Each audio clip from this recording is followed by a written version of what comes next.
దేవుని నామానికి మహిమ కలుగును గాక. ఆమేన్. మంచిది ప్రేమల దేవుని వలన చాలా దినములు అవుతుంది ఈ విధంగా మీ మధ్యకు రావటము. ఏది ఏమైనా సరే దేవుని యొక్క మహాకృపను బట్టి, దేవుని ప్రేమను బట్టి మీ మధ్యకు రావడం జరిగింది కాబట్టి కొన్ని విలువైన సంగతులు ఈరోజు మనం ఆలోచించేద్దాం. ఇప్పుడు నడుస్తుంది కదా మన ట్రెండింగ్ క్రీస్తు దైవత్వం గురించి కదా. క్రీస్తు దైవత్వం గురించి కొంతమంది చర్చిస్తున్నారు, మరికొంతమంది ఈ విధంగా మాట్లాడుతున్నారు. ఆయన దేవుడు కాదు, దేవుని కుమారుడే అనే ఒక మాటల యుద్ధం. ఇంకా నిజం చెప్పాలంటే ఒక పాకిస్తాన్కు ఒక ఇండియాకు యుద్ధం జరిగినట్లుగా జరుగుతుంది ఇప్పుడు మన క్రైస్తవ సమాజంలో. దాన్ని కొద్దిగా చాలామంది ఇప్పటికీ మాట్లాడుతున్నారు. ఏది ఏమైనా సరే మా పరిచర్య గురించి మీకు తెలుసు, మా పరిచర్య గురించి మీరు ప్రార్థన చేస్తున్నారు. మరొకసారి చాలామంది యేసుక్రీస్తుల వారి గురించి తనను తగ్గించే విధంగా మాట్లాడుతున్నారని మీరు కళ్ళారు కూడా వింటున్నారు, చూస్తున్నారు. మళ్ళీ నేనైతే నాకు తెలిసినంత దేవుడు నాకు ఇచ్చిన ఈ యొక్క చిన్న పరిచర్యను నేను చేస్తున్న చిన్న గ్రామంలో చేస్తున్నాను. ఆ పరిచర్య నిమిత్తము భారను బట్టే నేను ప్రార్థన చేస్తున్నాను. ఎవరు ఎక్కడ దేవుని నుండి దూరం అవుతారేమో, మీలోనే ఇన్ని గొడవలు జరుగుతున్నాయి కదా అని ఒక ఆలోచన భావాలతో మాట్లాడుతారని ఒక భావంతో నేను మీ మధ్యకి రావడం జరుగుతుంది. నేను ఎందుకు ఈ విధంగా మీకు చెబుతున్నానంటే, చాలామంది సహోదరులు ఈ విధంగా మాట్లాడుతున్నారు. ఎగ్జాక్ట్లీగా పేరు చెప్పను, కానీ పెద్దలు ఉన్నారు కదా, పెద్దలు నాకు ఒకప్పుడు అసత్యములో ఉన్న సత్యములో నన్ను తీసుకొచ్చిన పెద్దలు ఉన్నారు. ఎవరు ఆ పెద్దలంటే, వాక్యం ఇలా చదవాలి, వాక్యం ఇలా చెప్పాలి, వాక్యం ఇలా పరిశీలన చేయాలని చెప్పిన వాళ్ళు ఎవరంటే పిడి సుందరరావు గారు. పెద్దలు పిడి సుందరరావు గారికి ఆ యొక్క తను బోధించిన విధానాన్ని బట్టి, తను చెప్పిన విధానాన్ని బట్టి నేను గౌరవపూర్వకంగా తనకు నేను వందనములు తెలియజేస్తున్నాను. మరి అక్కడి నుండి వచ్చిన కొంతమంది ఈ విధంగా మాట్లాడుతున్నారు. ఆ మాటల విధానం ఏ విధంగా ఉందంటే, ఈరోజు ఎలా ఉందంటే, చెప్తున్న వాళ్ళు కొద్దిగా షూటు బూట్ వేసుకొని చెబితే చాలు, కింద కూర్చున్న వాళ్ళు ఒక రకంగా కామెంట్ చేస్తుంటారు. వండర్ఫుల్, నీలాంటి బోధ ఎవరు చేయలేరు అని ఒక కామెంట్ పెడుతుంటారు. అలా కామెంట్ పెడుతుంటే ఒక్కొక్కసారి నాకు కనబడుతుంది, ఒక్కొక్కసారి నాకు భయం అవుతుంటుంది. ఎందుకనంటే సౌలుకు దావీదు కూడా ఆ కామెంట్తోనే యుద్ధం జరిగిందని మీకు తెలుసు. ఆ కామెంట్తోనే యుద్ధం జరిగింది.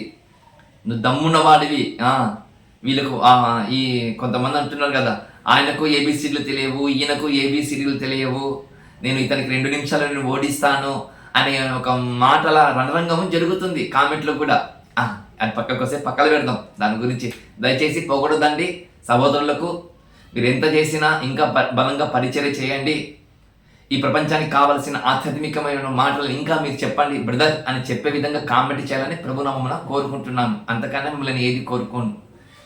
చెప్తున్నా కదా, ఒకవేళ కామెంట్ మీరు పొగిడే విధంగా పెట్టారనుకోండి, ఇంకా సౌలుకు దావీదుకు యుద్ధం జరిగినట్లే జరుగుతుంది. ఆ కామెంట్లో పెట్టుకొని ఆ వ్యూస్ పెంచుకుంటూ చెప్పాలంటే సబ్స్క్రైబ్స్ కూడా పెంచుకుంటున్నారు. నేను అసలు అవాకపోతున్నాను. సబ్స్క్రైబ్స్ కోసం పెంచుకోవడం కాదు మన యూట్యూబ్ ఛానల్ పెట్టుకునింది. సబ్స్క్రైబ్స్ కోసం పెంచుకోవడం కాదు, మన వ్యూస్ పెంచుకోవడానికి, వీడియోస్ చేయడానికి. మనం వీడియో చేసేది కేవలం దేవుని నామానికి మహిమ కలిగే విధంగా మనం వీడియో చేస్తున్నాం. మళ్ళీ దానిని బట్టి కొన్ని మాటలు మీకు చెప్పడానికి ప్రయత్నం చేస్తాను. ఈ పరిసర ప్రాంతాల్లో, మన మహబూబ్నగర్ జిల్లాలో పరిసర ప్రాంతాల్లో ఒక సహోదరుడు పరిచయం చేస్తున్నాడు. పేరు కూడా చెప్పనండి, ఎందుకంటే కొన్ని విలువలు ఉన్నాయి నాకు. కొద్దిగా నేను ప్రేమిస్తాను అంతే, చచ్చేంతవరకు ప్రేమిస్తాను అంతే. దానిని బట్టి నేను చెప్తున్నాను. మరొక సహోదరుడు ఈ చుట్టుపక్కల ప్రాంతాలలో కూడా మా సమీప గ్రామంలో ఒక 5-6 కిలోమీటర్ల దూరంలో ఉన్న సహోదరుడు కూడా ఉన్నాడు. పేరు చెప్పాను.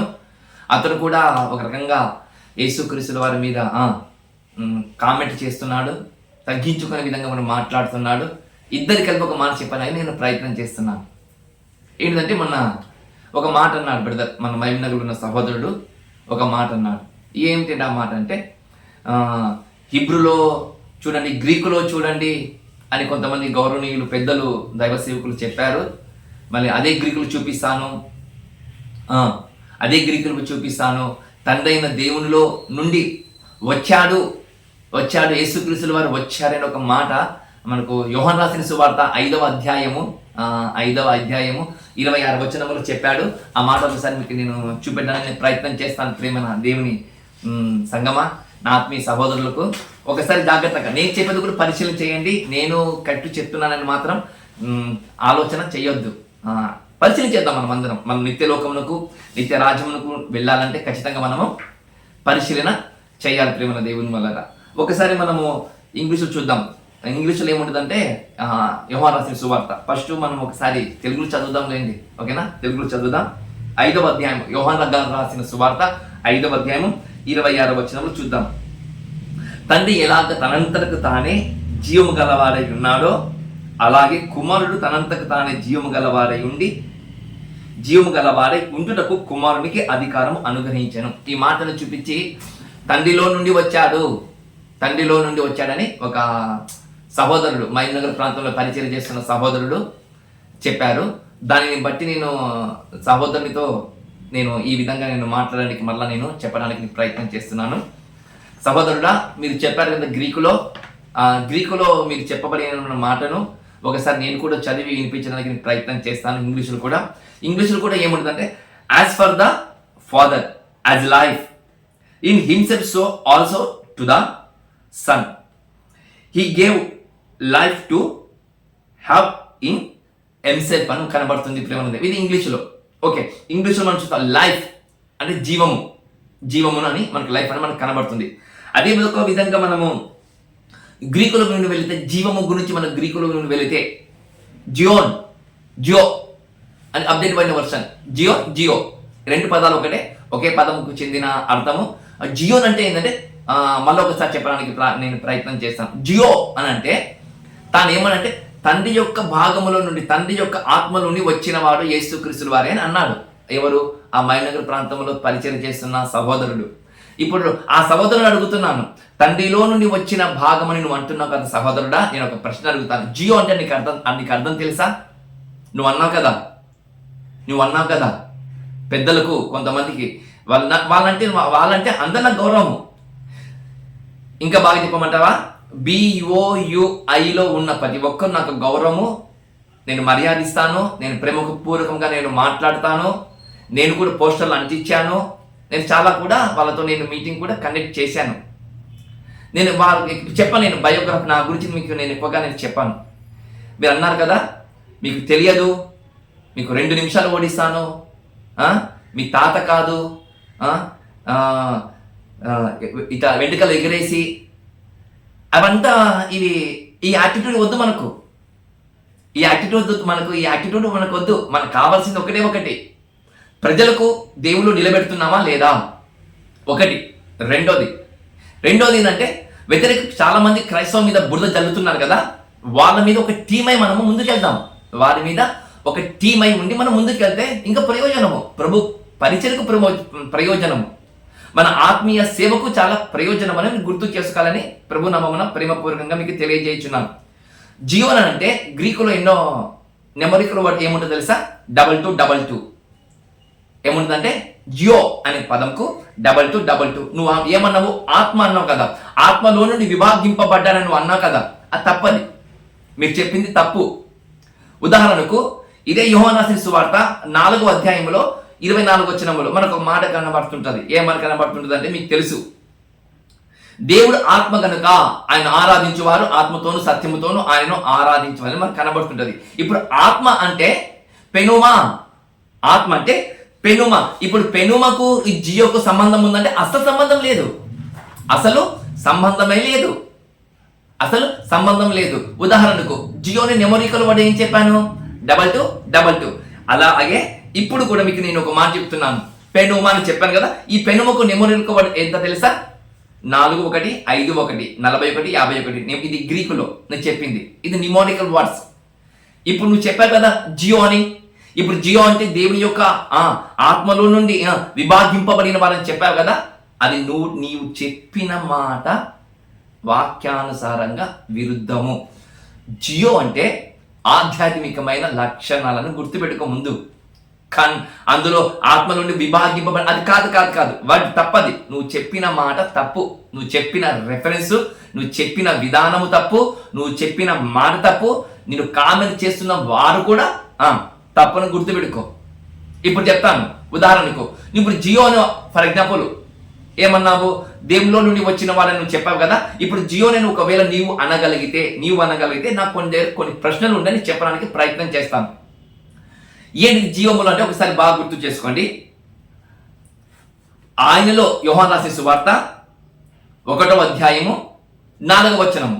యోహాను గారు రాసిన సువార్త 1వ అధ్యాయము 4వ వచనము. ఆయనలో జీవం ఉండెను, ఆ జీవము మనుషులకు వెలుగై ఉండెను. అంటే ఏంటి? ఆయనలో జీవం ఉండెను.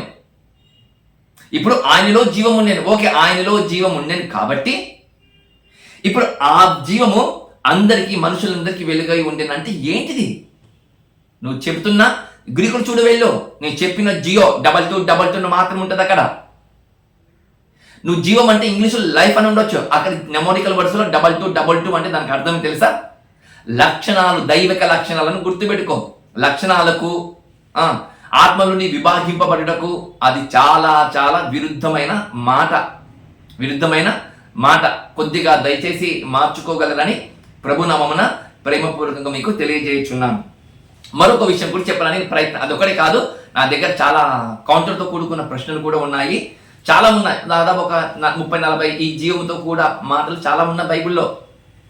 నువ్వు జీవం అని ప్రతి చోట నువ్వు వెతికినా కూడా లక్షణాలు మాత్రమే కనబడతాయి తప్ప దేవునిలో నుండి వచ్చిన వాడు మాత్రం అసలు కనిపించదు. జియో అనే మాట దేవునిలో నుండి వచ్చిన మాత్రం కనబడదు. మరొక మాట కూడా చెప్పడానికి ప్రయత్నం చేస్తాను. ఇది యోహాను రాసిన సువార్త. ఇప్పుడు ఇది కూడా యోహాను గారు రాసిన సువార్త 6వ అధ్యాయము 33వ వచనం జాగ్రత్తగా మీరు వినాలని ప్రభునామమున ప్రేమపూర్వకంగా తెలియజేస్తున్నాను. పరలోకము నుండి దిగి వచ్చి లోకమునకు జీవము నిచ్చున్నది దేవుడు అనుగ్రహించు ఆహారమై ఉన్నది. ఏంటిది? ఇక్కడ కూడా అంటున్నాడు, పరలోకము నుండి దిగి వచ్చిన లోకమునకు జీవమును ఇచ్చున్నది దేవుడు అనుగ్రహించు ఆహారమై ఉన్నది, మీతో నిశ్చయముగా చెప్పుచున్నానని వారితో చెప్పాను. ఇక్కడ కూడా పరలోకము నుండి దిగి వచ్చి లోకమునకు జీవమును ఇచ్చుచున్నది అంటే వెలుగు అంటే లక్షణాలు, దైవిక లక్షణాలు అనుగ్రహించకు దేవుడు ఈ లోకమునకు వచ్చారని గుర్తుపెట్టుకో. ఇంకొక మార్పు చెప్పడానికి ప్రయత్నం చేస్తాను. ఇందులో కూడా యోహాను రాసిన సువార్త 20వ అధ్యాయం 31వ వచనం కూడా చూద్దాం. యోహాను గారు రాసిన సువార్త 20వ అధ్యాయము 31వ వచనం కూడా జాగ్రత్తగా చూద్దాం. 31వ వచనం కూడా చూద్దాం. ప్రియమైన దేవుని వల్ల అక్కడ కూడా ఏమని కనబడుతుందంటే, యేసు దేవుని కుమారుడై క్రీస్తు అని మీరు నమ్మి ఆయన నామమునందు జీవమును పొందినట్లు ఇవి రాయబడేను. ఇక్కడ కూడా చెప్తున్నాను. ఇక్కడ కూడా యేసు క్రీస్తుల వారు దేవుని కుమారుడు క్రీస్తు అని మీరు నమ్మి ఆయన నామమునందు జీవమును పొందినట్లు ఇవి రాయబడేను. జీవం అంటే నువ్వు అన్నావు కదా, జీవం అంటే ఆత్మలోని విభాగింపబడినమని అన్నావు కదా, నువ్వు ఆత్మ నుండి విభాగింపబడినమని అన్నావు కదా. ఇప్పుడు ఆత్మలో నుండి విభాగింపబడడం అని అంటే ఇక్కడ ఒకసారి బాగా చూడు.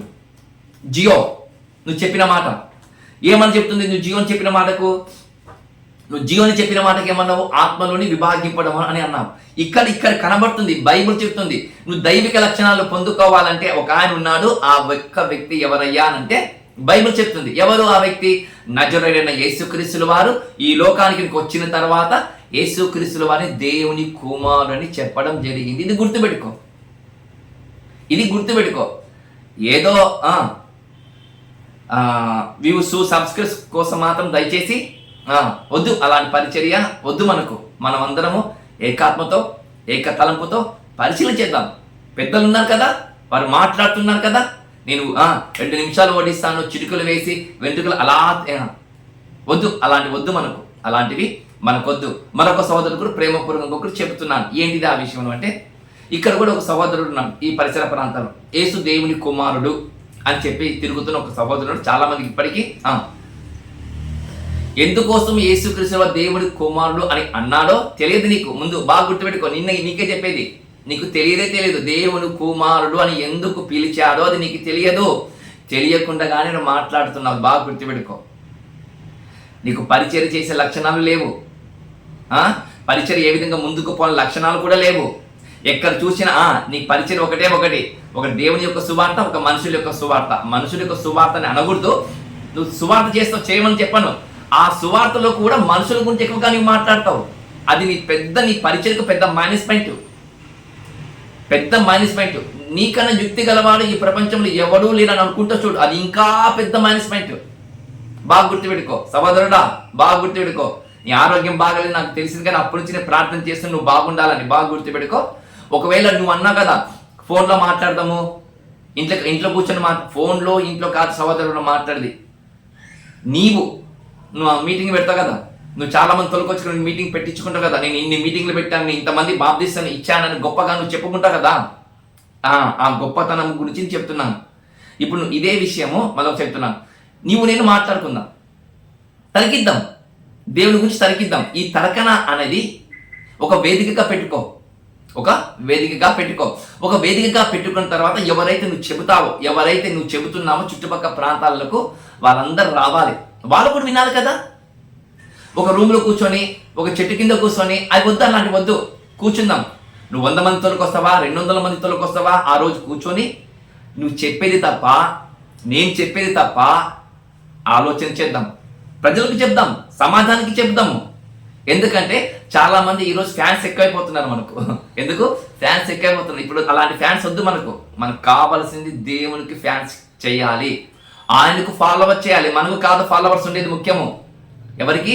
ఆయనకు ఫాలోవర్ చేయాలి. నీకు ఎక్కువ ఫాలోయింగ్ అంటే నీకు చాలా ఇష్టము, నీ గురించి చెప్పుకోవడం అంటే చాలా ఇష్టము. నా గురించి నువ్వు ఎంత మైనస్ మాట్లాడుకో. దేవునికి స్తోత్రం, దేవునికి మహిమ కలుగును గాక. దేవుడు నిన్ను ఇంకా ఆరోగ్యముతో ఆశతో నువ్వు ఉండాలని ప్రభు నామమున కోరుకుంటున్నాను. ఓకేనా?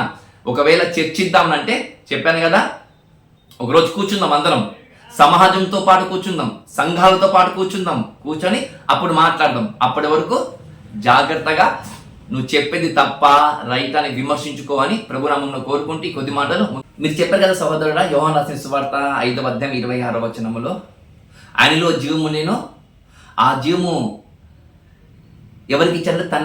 తండ్రి అయిన దేవుడు యేసుక్రీస్తుల వారికి ఇచ్చాడు అని మీరు చెప్పారు కదా. అక్కడ సమయ సందర్భాలు తెలుసా సహోదరుడా? అక్కడ సమయం ఏం చెప్తుంటే యూదులు ప్రభును నమ్మారు. ఎవరు? యూదులు ప్రభును నమ్మారు. ఇప్పుడు ప్రభును నమ్మాలంటే ఏం చెప్పాలి? ప్రభుని నమ్మాలంటే ఆయనలో జీవం ఉంది, ఆయనలో ఏ విధంగా దైవిక లక్షణాలు ఉన్నాయో, ఆయన ఇశ్రాయేలు ప్రజలకు ఏ విధంగా ప్రేమించుకుంటూ పాలు తేనెలు ప్రవహించు దేశానికి నడిపించుకుంటూ వచ్చాడో అలాంటి లక్షణాలు, అలాంటి ప్రేమతత్వం కలిగిన లక్షణాలు నాలో కూడా ఉన్నాయి అని చెప్పుటకు యేసుక్రీస్తులో ఉపయోగించిన మాట అది. సమయము సందర్భము ఇంకా మీకు చెప్పడానికి అవసరం లేదులే, కానీ ఆలోచన చేసుకుని ఒకసారి. అంటే మనం ఒకటి చెబుతున్నామంటే ఆ సమయ సందర్భాల వెనుకల ఏముందని ఒకసారి అది కూడా మనం ఆలోచన చేసుకోవాలి. ఒక అంగహీనుడు ఉన్నాడు, ఉదాహరణకు మీకు అర్థం కావాలి. పరలోకానికి ఇంక వెళ్ళాలంటే నీ కుడి చేయి కన్ను, నీ కుడి కన్ను కావచ్చు, కుడి చేయి కావచ్చు, అభ్యంతర పరిచయం దానికి తీసి పారివేయమని అన్నాడంటే, మరి జీవము గల దేవుని దగ్గరికి వెళ్ళాలనంటే అర్థం ఏంటి? జీవము గల దేవుని దగ్గరికి జీవములోనికి ప్రవేశించాలంటే అర్థం ఏంటి? అంటే బాగా అర్థం చేసుకో, సమయము సందర్భాలు ఉన్నాయి అంటున్నాను. అక్కడ చెప్పింది యూదులకు దైవిక లక్షణాలు, ఇక్కడ నేను కూడా చెప్పింది ఇక్కడ కూడా పరలోకానికి వెళ్ళాలంటే దైవ లక్షణాలు కలిగి ఉండాలి, దైవ లక్షణాలు ఉండాలని చెబుతున్న మాట ప్రేమల దేవుని వాళ్ళరా. ఇలాంటివి చాలా ఉన్నాయి నా దగ్గర మీకు చెప్పడానికి. ఓకేనా?